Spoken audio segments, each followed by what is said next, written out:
Forgiveness, looking through the eyes of love. I believe that forgiveness is a requirement. It is a requirement from you. Firstly, if you want to be forgiven by God, you need to be able to forgive other people.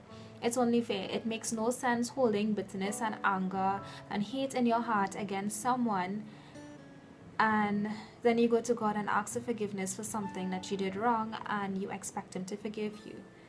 That makes no sense. Secondly, forgiving someone gives you the opportunity to be kind, and I believe where there's an opportunity to be kind, you do it. Thirdly, holding unforgiveness in your heart does nothing good for anyone, including yourself. It's just taking up space in your heart where love could fill.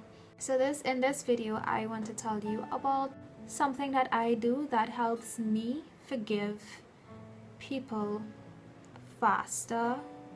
I don't know if to put it that way, faster or easier. Yeah.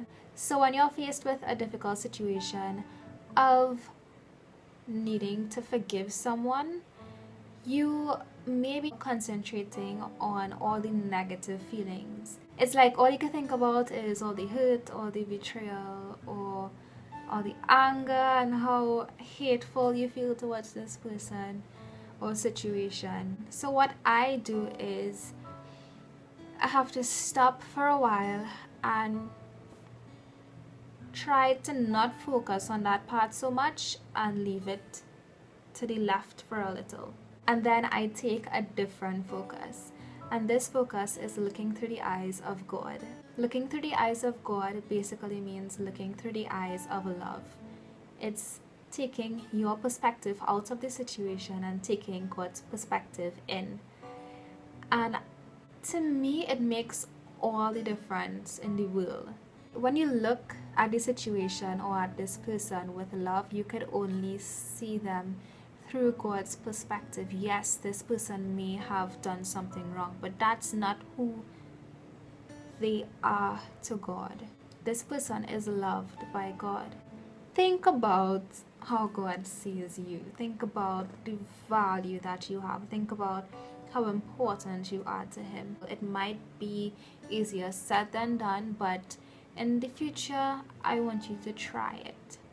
Some situations may be harder than others to push your perspective out of the way, but fight with everything that you have, because love wins. Love conquers every sin. It conquers everything. Love wins. You can't lose if you do that. If you really tune in and change your focus and look through God's perspective, it's going to make all the difference in the world. So I just want to encourage you to do that and try it. My life can be difficult sometimes. Some people can do some terrible things that can make us wonder, what did you ever do to deserve it? But maybe this person is broken. Maybe they need more help than you do. So if there's an opportunity to be kind to that person and to release them and to help them get rid of that guilt and shame of what they did, do it. So that's what I want to leave you with today. So hope you enjoy the rest of your day. God bless and see you next time.